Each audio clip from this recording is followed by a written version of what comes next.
Coots are saying what they did with Nigel Farage was just in line with their policy.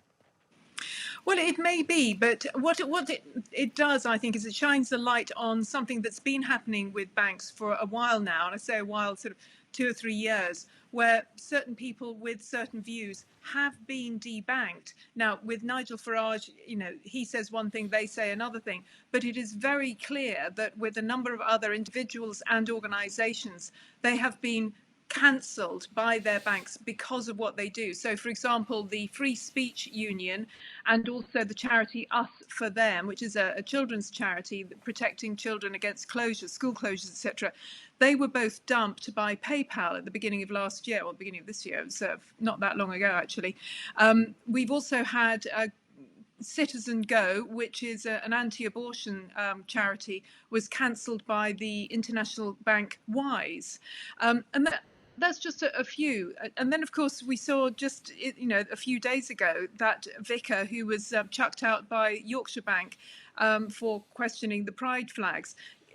So this is something that is happening, and it's happening to people with nowhere near the sort of platform that Nigel Farage has. And the worry is that it will continue to, currently, to people you would say are on the right. Later on, though, as things change, it could be people on the left. That's the way it looks like it's going. Yeah, there's a category of person called a politically exposed person, maybe someone active or vocal in a particular cause or political corner.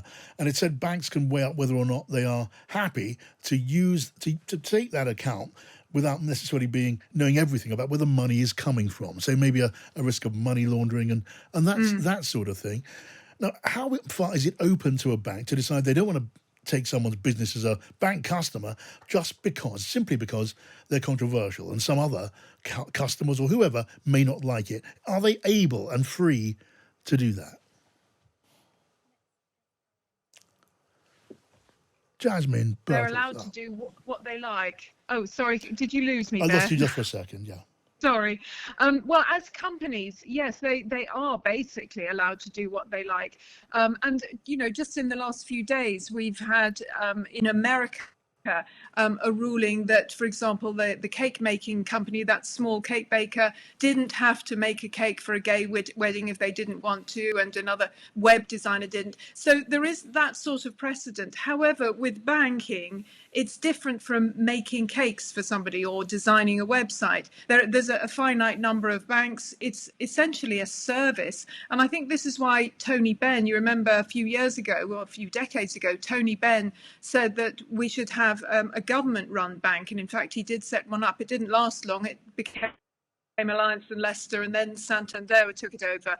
But I think this was part of his sense of things, that banking is a service, and therefore he felt shouldn't be in the realm of companies, corporate life.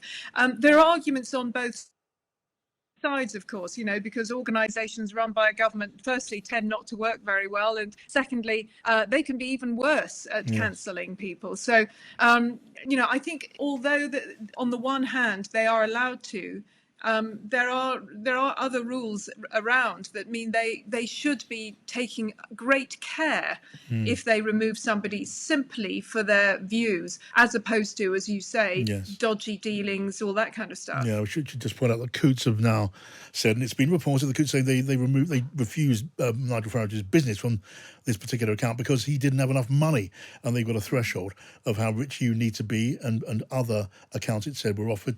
Nigel Farage disputes all that. So look, I don't know if we settled any arguments here, Jasmine. We've got to give people maybe a clearer idea of what it's all about. Jasmine Birtles there from moneymagpie.com.